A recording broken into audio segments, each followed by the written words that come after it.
നമസ്കാരം, ഞാൻ ബിന്ദു ടീച്ചർ. നമ്മുടെ ചാനലിലേക്ക് എല്ലാവർക്കും സ്വാഗതം. ഹൈസ്കൂൾ ഹയർ സെക്കൻഡറി ക്ലാസ്സുകളിലെ മലയാള പാഠഭാഗങ്ങളുടെ വിശദീകരണങ്ങളും പഠന പ്രവർത്തനങ്ങളുമാണ് നമ്മൾ ഈ ചാനലിൽ ഉൾപ്പെടുത്തിയിട്ടുള്ളത്. ഇതുവരെ സബ്സ്ക്രൈബ് ചെയ്തിട്ടില്ലാത്തവർ തീർച്ചയായും സബ്സ്ക്രൈബ് ചെയ്യണം. വീഡിയോ കണ്ടതിന് ശേഷം ഇഷ്ടപ്പെട്ടാൽ ലൈക്ക് ചെയ്യുകയും കമൻറ്റ് ബോക്സിൽ അഭിപ്രായങ്ങൾ രേഖപ്പെടുത്തുകയും ചെയ്യുക. കൂട്ടുകാർക്ക് കൂടി ഷെയർ ചെയ്യാൻ മറക്കരുത്. ഹയർ സെക്കൻഡറി 2ാം വർഷ മലയാള പാഠപുസ്തകത്തിലെ കണ്ണാടി കാൺമോളവും എന്ന പാഠഭാഗത്തിന്റെ പഠന പ്രവർത്തനങ്ങളിലേക്കാണ് നമ്മൾ ഇന്ന് കടക്കുന്നത്. ആദ്യത്തെ ചോദ്യപ്രകാരമാണ്: കോകില നാരി പോലെ നീ പരപ്രതയല്ലോ. കാവ്യ സന്ദർഭത്തിൽ ഈ വരിയുടെ അർത്ഥം എന്ത് എന്ന് വ്യാഖ്യാനിക്കുക എന്നാണ് ആവശ്യപ്പെട്ടിരിക്കുന്നത്. ശകുന്തളയോടുള്ള ദുഷ്യന്തന്റെ ശകാര വാക്കുകളാണിവ. പരപ്രത എന്നത് കുയിലിന്റെ പര്യായമാണ്. അതായത് അന്യനാൽ വളർത്തപ്പെട്ടവൾ ആണല്ലോ പരപ്രത എന്ന് പറയുന്നത്, കുയിൽ എന്ന് പറയുന്നത്. കാക്കയുടെ കൂട്ടിൽ മുട്ടയിടുന്ന കുയിലിന്റെ വളർച്ചയുടെ ആദ്യഘട്ടം കാക്കയോടൊപ്പമാണ്. വിശ്വാമിത്ര മഹർഷിക്ക് മേനക എന്ന അപ്സരസിൽ ജനിച്ച ശകുന്തളയെ കണ്ണു മഹർഷി എടുത്ത് വളർത്തുകയാണ് ചെയ്തത്.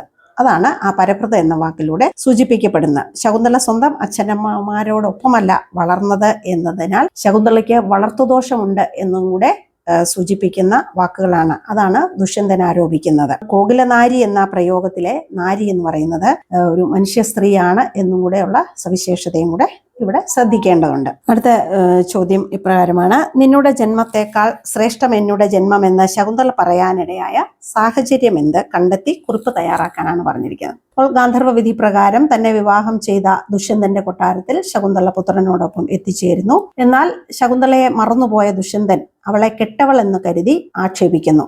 കുയിലിനെ പോലെ ശകുന്തളയും അന്യനാൽ വളർത്തപ്പെട്ടവൾ പരപ്രതയാണ് എന്ന് ദുഷ്യന്തൻ ആരോപിക്കുന്നു. അവളുടെ ആത്മാഭിമാനത്തിന് ഇത് വളരെ വലിയ മുറിവാണ് ഏൽപ്പിക്കുന്നത്. ശകുന്തള സ്വന്തം അച്ഛനമ്മമാരോടൊപ്പമല്ല വളർന്നത് എന്നതിനാൽ അവൾക്ക് വളർത്തുദോഷം എന്ന ഒരു കുറ്റമുണ്ട് എന്നുകൂടിയാണ് ദുഷ്യന്തൻ സൂചിപ്പിക്കുന്നത്. അപ്പോൾ അഹങ്കാരത്തിന്റെ മൂർത്തിയായും ധാർഷ്ട്യത്തിന്റെ മൂർത്തിയായും വഴിപിഴച്ച സ്വഭാവമുള്ളവളുമാണ് ശകുന്തള എന്ന് ദുഷ്യന്തന്റെ വാക്കുകൾ സൂചിപ്പിക്കുന്നുണ്ട്. അപ്പോൾ ഇവളെ സ്വർണവും രത്നവും ഒക്കെ കൊടുത്താൽ അതില് അവൾ സന്തോഷവതിയായിക്കൊള്ളും എന്ന് പറഞ്ഞുകൊണ്ടാണ് ദുഷ്യന്തൻ അവളെ ആക്ഷേപിക്കുന്നത്. ഈ സാഹചര്യത്തിലാണ് നിന്നുടെ ജന്മത്തെക്കാൾ എത്രയോ ശ്രേഷ്ഠമാണ് തൻ്റെ ജന്മമെന്ന് ശകുന്തള പറയുന്നത്. അടുത്ത ചോദ്യം: കണ്ണാടി കാൺമോളവും തന്നെ മുഖമേറ്റം നന്നെന്ന് നിരൂപിക്കും എത്രയും വിരൂപന്മാർ. ഈ വരികളിലെ ആശയത്തെ അടിസ്ഥാനമാക്കി ഒരു റേഡിയോ പ്രക്ഷേപണത്തിനായിട്ടുള്ള ഒരു സുഭാഷിതം രചിക്കാനാണ് പറഞ്ഞിരിക്കുന്നത്. നമുക്കറിയാലോ, സുഭാഷിതം എന്ന് പറയുന്നത് നല്ലതായി പറയപ്പെടുന്ന വാക്കുകളാണ്. അപ്പോൾ ഇവിടെ കണ്ണാടി കാൺമോളവും തന്നെ മുഖമേറ്റം നന്നെന്ന് നിരൂപിക്കും എത്രയും വിരൂപന്മാർ എന്നുള്ളത് വളരെ വലിയ ഒരു തത്വചിന്തയാണ് അതിൽ അടങ്ങിയിട്ടുള്ളത്. സ്വന്തം സ്വഭാവ വൈകല്യങ്ങൾ സ്വയം തിരിച്ചറിയാൻ മനുഷ്യർക്ക് പലപ്പോഴും കഴിയാറില്ല. മനുഷ്യവർഗത്തിന്റെ ഒരു പൊതുവായ സ്വഭാവമാണിത്. തൻ്റെ കണ്ണിൽ തടിയിരിക്കുമ്പോൾ അന്യന്റെ കണ്ണിലെ പൊടിയെടുക്കാൻ തിരക്കിടുന്ന മനുഷ്യനെ കുറിച്ച് നമ്മൾ പലപ്പോഴും ചിന്തിക്കാറുണ്ട്. 2 കാലിലും മന്തുള്ളവൻ 1 കാലിൽ മന്തുള്ളവനെ പരിഹസിക്കുന്നു എന്നൊക്കെ പറയുന്ന പോലെ ഉള്ള ഒരു കാര്യമാണിത്. കണ്ണാടിയിൽ കാണുന്നത് വരെ തന്റെ മുഖമാണ് ഏറ്റവും സുന്ദരമെന്ന് വിരൂപൻ പോലും വിചാരിച്ചു പോകുന്നു. ഒടുവിൽ സത്യം അറിയുമ്പോൾ അവനെയല്ല കുറ്റം പറയുന്നത്, കണ്ണാടിയുടെ കുറ്റം പറയുന്നവരും കൂടി ഉണ്ടാവും. സ്വന്തം മുഖം മോശമായതിന് കണ്ണാടിയെ തല്ലിപ്പൊട്ടിക്കുന്നവര് അവരെ വിഡ്ഢികളെന്നല്ലാതെ എന്തു പറയാനാണ്? അപ്പോൾ സ്വന്തം കുറ്റവും കുറവുകളും എന്താണെന്ന് തിരിച്ചറിയുക എന്ന് പറയുന്നത് ഒരു പ്രതിസന്ധി ഉണ്ടാകുന്നത് വരെ കാത്തിരിക്കേണ്ട ആവശ്യമില്ല അത് തിരിച്ചറിയാനായിട്ട്. അപ്പം നമ്മുടെ കുറവുകളും ദൗർബല്യങ്ങളും ഒക്കെ നമ്മൾ തിരിച്ചറിയുകയും അതിനെ പരിഹരിക്കാൻ കഴിയുന്നതിനെ പരിഹരിക്കുകയും ചെയ്തുകൊണ്ട് മുന്നോട്ട് പോകുന്നവനാണ് ജീവിതത്തിൽ അഭികാമ്യമായിട്ടുള്ള കാര്യം, വേണ്ട കാര്യം എന്നുള്ളതും കൂടെയാണ് ഇവിടെ സൂചിപ്പിക്കപ്പെടുന്നത്. മത്തേഭം പാംസു സ്നാനം കൊണ്ടല്ലോ സന്തോഷിപ്പൂ നിത്യവും സ്വച്ഛജലം തന്നിലേ കുളിച്ചാലും. ഇവിടെ സന്ദർഭവും ആശയവും വ്യക്തമാക്കാനാണ് പറയുന്നത്. ദുഷ്യന്തന്റെ ശകാര വാക്കുകൾ കേട്ട് ആത്മാഭിമാനത്തിന് ക്ഷതമേൽക്കുന്ന ശകുന്തളയുടെ മറുപടിയാണ് ഈ പറഞ്ഞ വാക്കുകൾ. മത്തേഭം പാംസു സ്നാനം കൊണ്ടല്ലോ സന്തോഷിപ്പൂ എന്നുള്ള വാക്കുകൾ. അതായത് ഇവിടെ പറഞ്ഞിരിക്കുന്ന സ്വന്തം കുറ്റങ്ങൾ കാണാതെ മറ്റുള്ളവരുടെ കുറ്റങ്ങളെക്കുറിച്ച്, അതും ചെറിയ കുറ്റങ്ങളെക്കുറിച്ച് പെരുപ്പിച്ച് പറഞ്ഞു നടക്കുന്ന ദുഷ്ടനാണ് ദുഷ്യന്തൻ എന്നാണ് ശകുന്തള ഇവിടെ അഭിപ്രായപ്പെടുന്നത്. ദുഷ്ടനായ ദുഷ്യന്തനെ മതയാനയോടാണ് ഇവിടെ ശകുന്തള ഉപമിക്കുന്നത്. ദുഷ്ടന്മാർ ഒരിക്കലും നല്ല പ്രവർത്തികളിൽ ഒരിക്കലും സന്തോഷിക്കാറില്ല. മതയാന എന്താണ് ചെയ്യുന്നത്? നിത്യവും നല്ല തെളിഞ്ഞ ജലത്തിൽ കുളിപ്പിച്ചാലും അതിന് സന്തോഷം ഉണ്ടാകുന്നത് പൂഴിവാരി ശരീരത്തിൽ പൂശുമ്പോഴാണ് എന്നതാണ് ഇവിടെ പറയുന്നത്.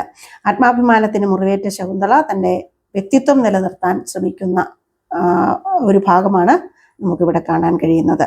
സത്യധർമാദി വെടിഞ്ഞീടിന് പുരുഷനെ ക്രുദ്ധനാം സർപ്പത്തെക്കാൾ ഏറ്റവും പേടിക്കണം. ഇതിന്റെ സന്ദർഭവും സാരസ്യവും വ്യക്തമാക്കാനാണ് ആവശ്യപ്പെട്ടിരിക്കുന്നത്. മകനോടൊപ്പം കൊട്ടാരത്തിലെത്തിയ ശകുന്തളയെ കാണുന്ന ദുഷ്യന്തൻ തൻ്റെ ശകുന്തളയുമായുള്ള ബന്ധം മറന്നുപോയതിനാൽ അവളെ മോശപ്പെട്ടവളെന്ന് കരുതി ഒരുപാട് ആക്ഷേപിക്കുന്നു. ആത്മാഭിമാനത്തിന് ക്ഷതമേറ്റ ശകുന്തള ദുഷ്യന്തന് നൽകുന്ന കൃത്യമായ മറുപടിയാണ് ഈ കാവ്യത്തിന്റെ സന്ദർഭം. നല്ലവരെ നിന്ദിക്കുമ്പോഴാണ് ദുർജനങ്ങൾക്ക് സന്തോഷമുണ്ടാവുക എന്നാണ് ശകുന്തള ഇവിടെ അഭിപ്രായപ്പെടുന്നത്. മാത്രവുമല്ല, സത്യം, ധർമ്മം തുടങ്ങിയ വിലയേറിയ മൂല്യങ്ങൾ ഉപേക്ഷിച്ച് സത്യം പറയാത്തവൻ, അസത്യവാദിയായും അധർമ്മവാനുമായി പ്രവർത്തിക്കുന്ന ജീവിക്കുന്ന മനുഷ്യനെ സർപ്പത്തോടാണ് ശകുന്തള ഉപമിക്കുന്നത്. അവരെ വല്ലാതെ ഭയപ്പെടേണ്ടിയിരിക്കുന്നു. കാരണം അവരെപ്പോൾ എന്ത് ചെയ്യുമെന്ന് പറയാൻ കഴിയുകയില്ല. സർപ്പത്തിന്റെ ആക്രമണത്തിൽ നിന്ന് ഒരുപക്ഷെ രക്ഷപ്പെടാൻ കഴിഞ്ഞേക്കും. പക്ഷെ ദുഷ്യന്തനെ പോലെയുള്ളവരുടെ പ്രവൃത്തികൾ അന്യർക്കെല്ലായ്പ്പോഴും ദോഷവും സങ്കടവുമാണ് ഉണ്ടാക്കി തീർക്കുന്നത് എന്നും കൂടിയാണ് ശകുന്തള ഇവിടെ പറഞ്ഞു വയ്ക്കുന്നത്. അടുത്ത ചോദ്യം, അരുതെന്തൈ വീണ്ടും എത്തി ഞാൻ തിരുമുൻപിൽ തെളിവേകി ദേവിയായി മരുവിയിടണമെന്ന് മന്നവൻ കരുതുന്നു, ശരി പാവയോ ഇവൾ. ചിന്താവിഷ്ടയായ സീതയിൽ കുമാരനാശാൻ പറഞ്ഞിരിക്കുന്നതാണ്. ആശാന്റെ സീതയുടെയും എഴുത്തച്ഛന്റെ ശകുന്തളയുടെയും സ്വഭാവത്തിൽ പ്രകടമാകുന്ന സമാനതകൾ കണ്ടെത്തി വിലയിരുത്തൽ കുറിപ്പ് തയ്യാറാക്കാനാണ് അവിടെ ആവശ്യപ്പെട്ടിരിക്കുന്നത്. വളരെ വിഖ്യാതമായ പ്രശസ്തമായ ഒരു കവിതയാണ് കുമാരനാശാന്റെ ചിന്താവിഷ്ടയായ സീത.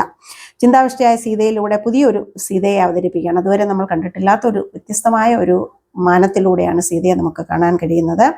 അതാണ് ആശാൻ ലക്ഷ്യമിടുന്നതും. ആധുനികമായ ഒരു സ്ത്രീ സങ്കല്പം വെളിവാക്കുക കൂടിയായിരുന്നു ഈ കാവ്യത്തിലൂടെ കുമാരനാശാൻ ലക്ഷ്യമിട്ടത്. മക്കളും വാൽമീകി മഹർഷിയും അയോധ്യയിലേക്ക് പോയ വേളയിൽ ആശ്രമവാടിയിൽ ഇരുന്ന് തന്റെ അനുഭവങ്ങൾ, കഴിഞ്ഞുപോയ കാലത്തെ അനുഭവങ്ങൾ സീത ഓർമ്മിക്കുകയാണ്. രാമന്റെ പല പ്രവൃത്തികളെയും അവരുടെ ഉള്ളിൽ അവൾ വിചാരണ ചെയ്യുന്നുണ്ട്. രാമനെ ഒരു സാമൂഹിക വ്യവസ്ഥയുടെ പ്രതിനിധിയായി കണ്ടാണ് സീത വിമർശിക്കുന്ന. ചരാചരങ്ങളുടെയും ബന്ധുജനങ്ങളുടെയും ഒക്കെ യാത്ര പറഞ്ഞ് പ്രപഞ്ച ജീവിതം തന്നെ വെടിയാൻ സജ്ജമായി നിൽക്കുന്ന സീത തന്നെ അയോധ്യയിലേക്ക് തിരികെ വിളിക്കാൻ വാൽമീകി മഹർഷിയെ ഭർത്താവ് പറഞ്ഞയക്കുന്നതായി ദിവാസ്വപ്നം കാണുന്നു. വാൽമീകിയുടെ സാങ്കല്പികമായ ആഗമനം ഉദ്ദേശിച്ച സീത ഇങ്ങനെ പറയുന്നു, അരുതരുത്, ഇതെന്താണ് ഹേ രാജാവേ, ഞാൻ ഇനിയും നിന്റെ മുൻപിൽ വന്നു നിന്ന് പരിശുദ്ധി തെളിയിക്കണോ? അങ്ങനെ രാജ്ഞിയായി ജീവിക്കണമെന്നാണോ നീ കരുതുന്നത്? ഇല്ല, ഞാൻ അങ്ങനെ ചെയ്യാനായിട്ട് ഞാനൊരു പാവയല്ല എന്നാണ് പറയുന്നത്. അപ്പോൾ ആ തിരുമുമ്പ് എന്നതിലെ ഒരു പരിഹാസം, അല്ലെ, തിരുമുമ്പിൽ ഞാൻ വന്ന് ദേവി എന്നതിലെ പുച്ഛവും മന്നവൻ എന്നതിലെ അനുകമ്പയും ഞാനൊരു പാവയാണോ എന്ന് ചോദിക്കുന്നതിലെ അവളുടെ ആ നിരാശയും ദേഷ്യവും ഒക്കെ ഈ സന്ദർഭത്തെ ഏറ്റവും മനോഹരമാക്കി തീർക്കുന്ന ഒന്നാണ്. വാൽമീകി മഹർഷിയുടെ സങ്കല്പത്തിന് അധിഷ്ഠിതമായ വരവ് വാസ്തവികമാണെന്ന് നിനിച്ച് കോപപൂർവ്വം സംസാരിക്കുന്ന സീതയാണ് നമുക്കിവിടെ കാണാൻ കഴിയുന്നത്. പുരുഷന്റെ ആധിപത്യ പ്രവണതകളോട് ശക്തമായി പ്രതികരിക്കുന്ന ഒരു സ്ത്രീ കഥാപാത്രത്തെയാണ് നമുക്ക് സീതയിൽ കാണാൻ കഴിയുന്നതെങ്കിൽ അതേപോലെ ശക്തമായ ഒരു കഥാപാത്രത്തെയാണ് നമുക്ക് എഴുത്തച്ഛന്റെ ശകുന്തളയിലും കാണാൻ കഴിയുന്നത്. ആശാന്റെ സീതയിൽ പുരുഷന്റെ കളിപ്പാവയല്ല സ്ത്രീ എന്ന് കൃത്യമായി ഒരു പ്രഖ്യാപനം നടത്തുന്ന സീതയെ നമുക്ക് കാണാൻ കഴിയുന്നുണ്ട്. സ്വയം വിമർശനത്തിന് ഒരിക്കലും തയ്യാറാവാത്ത മനുഷ്യരെ കൂടെയാണ് ഇവിടെ പരാമർശിക്കുന്നത്. അതുപോലെ തന്നെ എഴുത്തച്ഛന്റെ ശകുന്തളയും ഈ പുരുഷന്മാരുടെ ഇത്തരം ശീലങ്ങളെ വല്ലാതെ തന്നെ കുറ്റപ്പെടുത്തുന്നുണ്ട്, അല്ലെങ്കിൽ പരിഹസിക്കുന്നുണ്ട് നമുക്ക് കാണാൻ കഴിയുന്നുണ്ട്. രണ്ട് കഥാപാത്രങ്ങളുടെയും പരിശുദ്ധിയാണ് യഥാർത്ഥത്തിൽ രണ്ട് സന്ദർഭങ്ങളിൽ ചോദ്യം ചെയ്യപ്പെടുന്നത് എന്നുള്ളതും വളരെ ശ്രദ്ധേയമായ ഒരു കാര്യമാണ്. മാത്രവുമല്ല, ജനങ്ങൾക്ക് ആ പരിശുദ്ധി ബോധ്യപ്പെടേണ്ട അവസ്ഥ രണ്ടിലും രൂപപ്പെടുന്നുണ്ട്. കാരണം രാജാക്കന്മാരാണ്, അല്ലെ? അപ്പം തീർച്ചയായും അവരുടെ കാര്യങ്ങളിൽ ജനങ്ങൾക്ക് ഉള്ള സ്വാധീനവും അല്ലെങ്കിൽ അത് അവർക്ക് അറിയേണ്ടതിന്റെ ആവശ്യകതയും ഒക്കെ ഇവിടെ നമുക്ക് മനസ്സിലാക്കാൻ കഴിയും. കാളിദാസന്റെ ശാകുന്തളമാണ് നമുക്ക് കൂടുതൽ പരിചയമെങ്കിലും അതില് ശകുന്തള നിലവിലുള്ള അധികാരത്തോടും പുരുഷന്റെ ആധിപത്യത്തോടും ഒക്കെ വിധേയമായിട്ട് കഴിയുന്നവളായിട്ടാണ് നമുക്ക് കാണാൻ കഴിയുന്നത്. ഇവിടെ യഥാർത്ഥത്തിൽ എഴുത്തച്ഛന്റെ ഈ ശകുന്തളയ്ക്ക് കുമാരനാശാന്റെ സീതയോടാണ് കൂടുതൽ അടുപ്പം അല്ലെങ്കിൽ കൂടുതൽ സാമ്യം എന്നുള്ളത് നമുക്ക് പ്രത്യേകം മനസ്സിലാക്കാൻ കഴിയുന്ന കാര്യമാണ്. അടുത്ത ചോദ്യം, എഴുത്തച്ഛൻ കൃതികളിലെ ലോകോക്തികൾ ശേഖരിച്ച് അവയിലെ ആശയം വിശദീകരിച്ച് പ്രഭാഷണം തയ്യാറാക്കുക എന്നുള്ളതാണ്. എഴുത്തച്ഛന്റെ കൃതികളിലെ ലോകോക്തികൾ എന്ന് പറയുന്നത് നമുക്ക് മറ്റെങ്ങും കിട്ടാത്ത നിധികൾ എന്ന് വേണമെങ്കിൽ പറയാം. അത്രയധികം കരുത്തുറ്റ ലോകോക്തികളാണ്. ഉക്തി എന്ന് പറഞ്ഞാൽ പറച്ചിലുകൾ. അതിൽ പ്രധാനപ്പെട്ട ചിലതാണ്, കണ്ണാടി കാൺമോളവും തന്നൂടെ മുഖമേറ്റം നന്നെന്ന് നിരൂപിക്കും എത്രയും വിരൂപന്മാർ എന്ന ശകുന്തളയുടെ വാക്കുകൾ. അപ്പോൾ അവനവന്റെ സ്വഭാവ വൈകല്യങ്ങൾ സ്വയം മനസ്സിലാക്കാൻ കഴിയുകയില്ല എന്നുള്ളത് സത്യമാണ്, അല്ലെ? ആ കുറവുകൾ കാണാനുള്ളതാണല്ലോ കണ്ണാടി എന്ന് പറയും. അപ്പോൾ കണ്ണാടിയിൽ കാണുന്നത് വരെ തന്റെ മുഖമാണ് ഏറ്റവും മികച്ചത് എന്ന് വിരൂപൻ പോലും വിശ്വസിക്കുന്നു. ഒടുവിൽ സത്യം അറിയുമ്പോൾ അവൻ കണ്ണാടിയെ തന്നെ നശിപ്പിക്കാൻ ശ്രമിക്കുന്നു. സ്വന്തം മുഖം മോശമായതിന് കണ്ണാടിയെ തല്ലിപ്പൊട്ടിച്ചിട്ട് ഒരു കാര്യവുമില്ല എന്ന് നമ്മൾ തിരിച്ചറിയേണ്ടിയിരിക്കുന്നു. അതുപോലെ മത്തേപം പാംസു സ്നാനം കൊണ്ടത്രേ സന്തോഷിപ്പൂ നിത്യവും സ്വച്ഛജലം തന്നിലേ കുളിച്ചാലും. ദുഷ്ടന്മാർ ഒരിക്കലും നല്ല പ്രവൃത്തിയിൽ സന്തോഷിക്കുകയില്ല. മതയാന നിത്യവും തെളിഞ്ഞ ജലത്തിൽ കുളിച്ചാലും പൂർണ്ണ സന്തോഷം ഉണ്ടാകുന്നത് പാംസു സ്നാനം കൊണ്ടാണ്. നന്മയിൽ സുഖം കാണാത്തത് അവൻ തിന്മയിൽ സുഖം കണ്ടെത്തുന്നതായിട്ട് നമുക്കിവിടെ കാണാൻ കഴിയുന്നു. നമ്മൾ പറയാറുണ്ട്, ക്ഷീരമുള്ള ഒരകിടിൻ ചുവട്ടിലും ചോര തന്നെ കൊതുകിന് കൗതുകം എന്ന് പറഞ്ഞതുപോലെയാണ്. മറ്റൊന്ന്, സത്യധർമാതി വെടിഞ്ഞീടിന് പുരുഷനെ ക്രുദ്ധനാം സർപ്പത്തേക്കാൾ ഏറ്റവും പേടിക്കണം. അല്ലെ, അത് വളരെ പ്രശസ്തമായ ഒരു എഴുത്തച്ഛന്റെ ലോകോക്തിയാണിത്. സത്യം, ധർമ്മം ഇത്തരം മൂല്യങ്ങളെ ഉപേക്ഷിച്ച് നടക്കുന്ന ഒരു മനുഷ്യന്, അസത്യവാദിയായും അധർമ്മവാദിയായും ജീവിക്കുന്ന ഒരു മനുഷ്യന് വിഷസർപ്പത്തേക്കാൾ നമ്മൾ ഭയപ്പെടേണ്ടിയിരിക്കുന്നു. അവൻ എപ്പോൾ ഏത് തരത്തിൽ പ്രവർത്തിക്കുമെന്ന് നമുക്ക് മുൻകൂട്ടി കാണാനോ പറയാനോ സാധിക്കുകയില്ല. അത് ഒരു സമ്പൂർണ്ണ നാശത്തിന് തന്നെയായിരിക്കും ചിലപ്പോൾ കാരണമായി തീരുന്നതെന്നും കൂടെ എഴുത്തച്ഛൻ നമ്മളെ ഓർമ്മിപ്പിക്കുന്നുണ്ട്. കോപമായുള്ളത് വിത്തെന്നറിയണം പാപമാകുന്ന മരാമരത്തിനടോ. പാപം ചെയ്യാൻ പലപ്പോഴും നമുക്ക് പ്രേരകമായി തീരുന്നത് കോപമാണ് എന്നുള്ളത്. കോപമാണ് വിത്ത്, അത് പിന്നെ പാപം എന്ന മഹാവൃക്ഷമായി മാറുന്നു എന്നുള്ള കാര്യം കൂടിയാണ് ഈ വാക്കുകളിലൂടെ എഴുത്തച്ഛൻ സൂചിപ്പിക്കുന്നത്. ഇത് മഹാഭാരതത്തിൽ നിന്ന് എടുത്തിട്ടുള്ള ഒരു ഭാഗമാണിത്. നിരവധി ലോകോക്തികൾ കൊണ്ട് സമ്പന്നമാണ് എഴുത്തച്ഛൻ്റെ മഹാഭാരതവും അധ്യാത്മരാമായണവും. അടുത്തത് ചോദ്യം ഇപ്രകാരമാണ്: കാവ്യഭാഷയുടെ കരുത്തിനും കാന്തിക്കും നിദർശനമാണ് ശകുന്തളോപാഖ്യാനത്തിലെ വരികൾ. ഇത് എഴുത്തച്ഛൻ എന്നുള്ള കൃതിയിൽ നിന്ന് ONV പറഞ്ഞിട്ടുള്ളതാണ്. ONVയുടെ നിരീക്ഷണത്തെ താഴെ പറയുന്ന സൂചനകളുടെ അടിസ്ഥാനത്തിൽ പരിശോധിച്ച് അപഗ്രഥനക്കുറിപ്പ് തയ്യാറാക്കാനാണ് ആവശ്യപ്പെട്ടിരിക്കുന്നത്. അതിന്റെ സൂചനകൾ ഇപ്രകാരമാണ്: സംസ്കാരമുദ്ര പതിഞ്ഞ നാട്ടുമലയാള പദങ്ങൾ, സമകാലിക മലയാളത്തോടടുത്ത് നിൽക്കുന്ന ഭാഷാപ്രയോഗങ്ങൾ, സൗന്ദര്യാനുഭൂതി ഉണർത്തുന്ന പദങ്ങൾ, പ്രയോഗങ്ങൾ, വാമൊഴിയിലും വരമൊഴിയിലും ഇരിപ്പുറപ്പിച്ചിട്ടുള്ള ചൊല്ലുകൾ. നമുക്കറിയാം, പാട്ട്, മണിപ്രവാളം എന്നീ 2 പ്രസ്ഥാനങ്ങളാണ് മലയാള സാഹിത്യത്തിന്റെ തുടക്കത്തിൽ ഉണ്ടായിരുന്നത്. ഇതിനെ രണ്ടിനെയും കൂടെ കൂട്ടിച്ചേർത്ത് ഭദ്രമായ ഒരു അടിത്തറ നിർമ്മിച്ച ഇത്തരത്തിൽ ഒരു പുതിയ രൂപവും ഭാവവും നൽകിയ എഴുത്തച്ഛനെ മലയാള ഭാഷയുടെ പിതാവ് എന്നറിയപ്പെടുന്നു. എഴുത്തച്ഛൻ കാട്ടിത്തന്ന കാവ്യഭാഷയുടെ വഴിയിൽ നിന്നും മലയാള കവിത വളരെയധികം ഒന്നും മാറിയിട്ടില്ല എന്ന് നമുക്ക് ഇന്നും കാണാൻ കഴിയും. അതുകൊണ്ടാണ് കുഞ്ഞിക്കുട്ടൻ തമ്പുരാൻ ഇപ്രകാരം പറഞ്ഞിട്ടുണ്ട്: നമുക്ക് എഴുത്തച്ഛൻ എടുത്ത ഭാഷാക്രമക്കണക്കേ ശരണം. സംസ്കാരമുദ്ര പതിഞ്ഞ നാട്ടു മലയാള പദങ്ങളുടെ സാന്നിധ്യം എഴുത്തച്ഛന്റെ കാവ്യഭാഷകളുടെ ഒരു സവിശേഷത തന്നെയാണ്. കേട്ടുകേളി, നമ്മൾ ഈ പാഠഭാഗത്ത് പറയുന്നുണ്ടല്ലോ, കേട്ടുകേളിയേ ഉള്ളൂ. അതുപോലെ കടുകിൻ മണി, ഇങ്ങനെയുള്ള നമ്മൾ നിത്യജീവിതത്തിൽ നിരന്തരമായി ഉപയോഗിക്കുന്ന നാട്ടു ഭാഷകൾ ഇവിടെ ധാരാളമായിട്ട് പ്രയോജനപ്പെടുത്തിയിരിക്കുന്നതായിട്ട് നമുക്ക് എഴുത്തച്ഛന്റെ കാവ്യങ്ങളിൽ കാണാൻ കഴിയും. നാടൻ പാട്ടുകൾ പോലെ നേരെ ജനഹൃദയങ്ങൾ കടന്നു ചെല്ലാൻ കഴിവുള്ളതും മണിപ്രവാളത്തിന്റെ കാവ്യ ഗുണങ്ങൾ ഉൾക്കൊള്ളുന്നതുമാണ് ഭാഷയെന്ന് ഇളംകുളം കുഞ്ഞൻപിള്ള എന്ന പണ്ഡിതൻ അഭിപ്രായപ്പെട്ടിട്ടുണ്ട്. ഇന്ന് നാം സംസാരിക്കുന്ന മലയാളവും എഴുത്തച്ഛന്റെ കാവ്യഭാഷയും തമ്മിലുള്ള അന്തരം വളരെ കുറവാണ് എന്ന് നമുക്ക് എടുത്തു പറയേണ്ട ഒരു കാര്യമാണ്. അടുത്തത് ദയാബായിയുടെ പച്ചവിരൽ എന്ന ആത്മകഥയിൽ നിന്ന് എടുത്തിട്ടുള്ള ഒരു ഭാഗം നമുക്കിവിടെ കൊടുത്തിട്ടുണ്ട്. വഴിയിൽ അവശനായി കിടന്ന അഗതിയായ ഒരു വൃദ്ധനെ ആശുപത്രിയിലേക്ക് കൂട്ടിക്കൊണ്ടുവന്ന ഒരു ജസ്യൂട്ട് പുരോഹിതനുണ്ട്. കോഴിക്കോട്ടുള്ള ഒരു ഹോസ്പിറ്റലിൽ ഞാൻ അന്ന് നഴ്സിംഗ് പരിചയിക്കുകയാണ്. പോസിറ്റീവ് TB ആയിരുന്ന അവശനിലയിലായിരുന്ന വൃദ്ധനെ കാറിൽ കയറ്റി കൊണ്ടുവരികയായിരുന്നു. ആമ സാർ, അല്ല സാർ എന്നും പേര് ചോദിച്ചാൽ ജോർജ് സാർ എന്നും 3 വാക്കുകളെ ആരെങ്കിലും നിർബന്ധിക്കുമ്പോൾ അയാൾ സംസാരിക്കുമായിരുന്നുള്ളൂ. കടുത്ത ചുമയുണ്ട്, തുപ്പുന്നത് കഫമാണ്. അയാളുടെ അവസ്ഥ കണ്ട ആശുപത്രിയിൽ എല്ലാവരും മുറുമുറുപ്പ് തുടങ്ങി. ആശുപത്രി അധികൃതർ ഫാദറിനെ കണ്ടു പറഞ്ഞു: ഫാദർ, ഞങ്ങൾക്ക് ആവശ്യത്തിന് സ്റ്റാഫ് ഇല്ല, നിലവിലുള്ള പേഷ്യൻസിനെ പോലും നോക്കാൻ ഞങ്ങൾക്ക് ബുദ്ധിമുട്ടുണ്ട്. എന്നാൽ ഞാൻ അയാളെ വണ്ടിയിൽ കയറ്റി കിടന്നിരുന്ന സ്ഥലത്ത് തന്നെ കൊണ്ടിട്ടെ. നല്ലവനായ ആ പുരോഹിതൻ ചോദിച്ചു. ഇത് കേട്ട് ഞാൻ പറഞ്ഞു: അയാളെ ഞാൻ നോക്കിക്കൊള്ളാം ഫാദർ. അങ്ങനെ എന്റെ ചുമതലയിൽ ആ വൃദ്ധനെ അവിടെ തന്നെ അഡ്മിറ്റ് ചെയ്തു. ഇത് ദയാബായിയെ കുറിച്ച് പറയുന്ന വാക്കുകളാണ്. ദയാബായിയെ കുറിച്ച് നമ്മൾ എല്ലാവരും തന്നെ കേട്ടിട്ടുണ്ടാവും.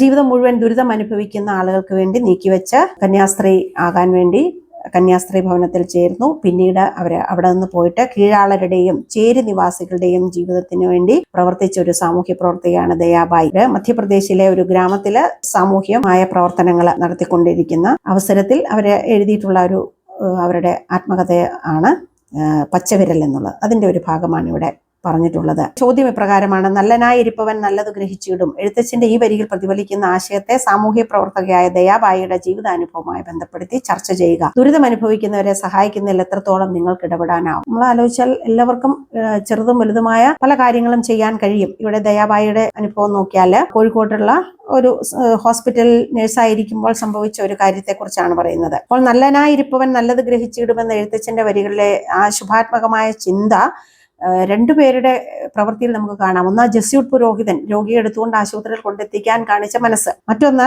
മറ്റെല്ലാവരും തള്ളിക്കളഞ്ഞപ്പോഴും ഞാൻ അദ്ദേഹത്തെ നോക്കിക്കൊള്ളാം എന്ന് പറഞ്ഞ് മുന്നോട്ട് വന്ന നിസ്വരും നിരാലംബരുമായ ആളുകൾക്ക് വേണ്ടി സഹായം ചെയ്യുന്നതിന് ദയാബായിയെ പോലെയുള്ള സാമൂഹ്യ പ്രവർത്തകർ അവരുടെ ജീവിതം തന്നെ ഒഴിഞ്ഞു വെച്ചിരിക്കുകയാണ്. വിദ്യാർത്ഥികളായ നിങ്ങൾക്കും നമുക്കെല്ലാവർക്കും തന്നെ അത്തരം ചെറുതും വലുതുമായ പല കാര്യങ്ങളും ചെയ്യാൻ കഴിയും എന്നുള്ളതാണ് നമ്മൾ മനസ്സിലാക്കേണ്ടത്. നമുക്ക് ദുരിതം അനുഭവിക്കുന്ന ഒരുപാട് ആളുകൾ നമ്മുടെ ചുറ്റുപാടുമുണ്ടെന്ന് നമുക്കറിയാം. അവർക്ക് വേണ്ടത് എന്താണോ അത് നേടിയെടുക്കാൻ വേണ്ടി നമ്മളെ കൊണ്ട് കഴിയുന്ന സഹായങ്ങളൊക്കെ ചെയ്യാൻ കഴിയുമെങ്കിൽ, അല്ലെ, അണ്ണാറക്കണ്ണനും തന്നാലായത് എന്ന് പറയുന്ന പോലെ ചെറിയ ചെറിയ സഹായങ്ങൾ ചെയ്യുന്നതിലൂടെ ഒരുപക്ഷെ അവർക്ക് അവരുടെ ജീവിതം തിരിച്ചു പിടിക്കുന്നതിനോ അല്ലെങ്കിൽ അവർ ആഗ്രഹിക്കുന്ന ചിലതെങ്കിലും അവരുടെ ജീവിതത്തിൽ നേടിയെടുക്കുന്നതിനോ സഹായം ചെയ്യാനായിട്ട് നമുക്ക് തീർച്ചയായും സാധിക്കും. അതിന് തീർച്ചയായും നമുക്ക് കഴിയണം എന്നുകൂടെ ഈ അവസരത്തിൽ നമുക്ക് ഓർക്കാം. ദൈവമേ കാത്തുകൊൾകങ്ങു കൈവിടാതിങ്ങു ഞങ്ങളെ, നാവികൻ നീ ഭവാബ്ധിക്കോ രാവിവൻ തോണി നിൻപദം, ഒന്നൊന്നായി എണ്ണി എണ്ണി തൊട്ടെണ്ണും പൊരുൾ ഒടുങ്ങിയാൽ നിന്നിടും ദൃക്കുപോലുള്ളം നിന്നിൽ അസ്പന്ദമാകണം, അന്നവസ്ത്രാദി മുട്ടാതെ തന്നു രക്ഷിച്ചു ഞങ്ങളെ,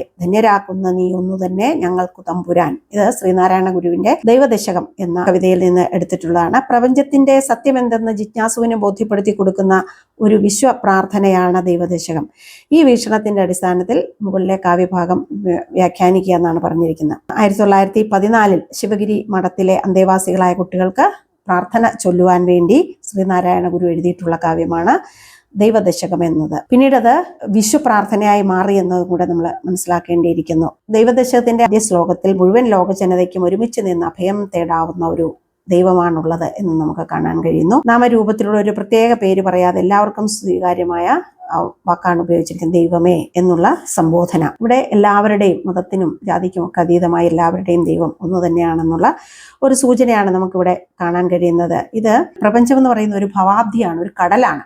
ആ കടലിനെ കടന്നു പോകാനായിട്ട് കപ്പിത്താനായിട്ട് വന്ന് തങ്ങളെ കാത്തുകൊള്ളണേ എന്നുള്ള ദൈവത്തിനോടുള്ള ഒരു അപേക്ഷയാണ്. അതായത് പ്രശ്നങ്ങൾ കൊണ്ടെന്നും കലുഷിതമാണല്ലോ മനുഷ്യന്റെ ജീവിതം. അപ്പോൾ അതൊരു കടൽ പോലെ തന്നെയാണ്. അതിൽ നമ്മളെ കൈപിടിച്ച് അല്ലെങ്കിൽ നമ്മളെ മുന്നോട്ട് നയിക്കേണ്ടത് ദൈവമാണ് എന്നാണ് ഇവിടെ പറയുന്നത്. ദൈവദശകത്തിലെ 2ാമത്തെ ശ്ലോകത്തിലേക്ക് വന്നാൽ, ഏത് വസ്ത്രത്തിലും നൂലുണ്ട്, നൂലിൽ പഞ്ഞിയുണ്ട്, പഞ്ഞി ഉണ്ടാകുന്നത് നമുക്കറിയാം പഞ്ഞിയുടെ ചെടിയിൽ നിന്നാണ്. പഞ്ഞിച്ചെടി വളർന്നതോ മണ്ണിൽ, ജലത്തിൽ, വായുവിൽ, ഈ അന്തരീക്ഷത്തിൽ ഒക്കെയാണ്. ഇങ്ങനെ എണ്ണി എണ്ണി അവസാനം ചെന്ന് എവിടെയാണ് എത്തി നിൽക്കുന്നത്?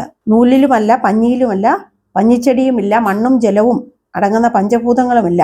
ഇവിടെ ഇതിനെല്ലാം അപ്പുറത്തുള്ള ഒരു മഹാസത്യം അടങ്ങിയിട്ടുണ്ട്. അവിടെയാണ് ഇതെല്ലാം കുടികൊള്ളുന്നത് എന്നൊരു സത്യത്തിലേക്കാണ് നമ്മൾ ചെന്നെത്തി നിൽക്കുന്നത്. നമ്മുടെ 3ാമത്തെ ഭാഗത്തേക്ക് വന്നാൽ, ദൈനംദിന ജീവിതത്തിൽ നമുക്ക് ഭക്ഷണം ഏറ്റവും അത്യാവശ്യമുള്ളതാണ്, വസ്ത്രം, ഇതൊക്കെ തന്ന് രക്ഷിക്കണമെന്നാണ് പറയുന്നത്. എന്നെ രക്ഷിക്കണമെന്നല്ല, ഞങ്ങളെ രക്ഷിക്കണമെന്നാണ് പ്രാർത്ഥിക്കുന്നത്. അപ്പോൾ പ്രാർത്ഥന തനിക്ക് വേണ്ടി മാത്രമല്ല എല്ലാവർക്കും വേണ്ടി ഉള്ളതാണ്. ജീവിതത്തെ സുഖകരമാക്കി തീർക്കുന്നത് ഈശ്വരനാണ് എന്നൊരു ചിന്തയും കൂടിയാണ്. അപ്പം മനുഷ്യനിർമ്മിതമായ നിയമങ്ങൾക്ക് അനുസൃതമായ ഒരു ജീവിതമല്ല ഇത്. പ്രാപഞ്ചികമായ നിയമങ്ങൾക്കനുസരിച്ചുള്ള ജീവിതത്തെയാണ് ധന്യജീവിതം എന്നതുകൊണ്ട് ഉദ്ദേശിക്കുന്നത്. അപ്പൊ അവിടെ മറ്റ് വ്യവസ്ഥകളൊന്നും തന്നെ കടന്നു വരുന്നില്ല എന്നതും കൂടി നമ്മൾ ഓർക്കേണ്ടതാണ്. ഇത്തരമൊരു ജീവിതം നൽകി, അതായത് ഇത്തരമുള്ള വേർതിരിവുകൾക്കൊക്കെ അതീതമായ ഒരു ജീവിതം തന്നെ തങ്ങളെ രക്ഷിക്കണമേ എന്നും കൂടിയാണ് ഈ ശ്ലോകം ആവശ്യപ്പെടുന്നത്. അപ്പം ഇതോടുകൂടി നമ്മുടെ പഠന പ്രവർത്തനങ്ങൾ ഇവിടെ അവസാനിക്കുകയാണ്. പുതിയ പാഠഭാഗവുമായി അടുത്ത ക്ലാസ്സിൽ നമുക്ക് വീണ്ടും കാണാം. എല്ലാവർക്കും നമസ്കാരം.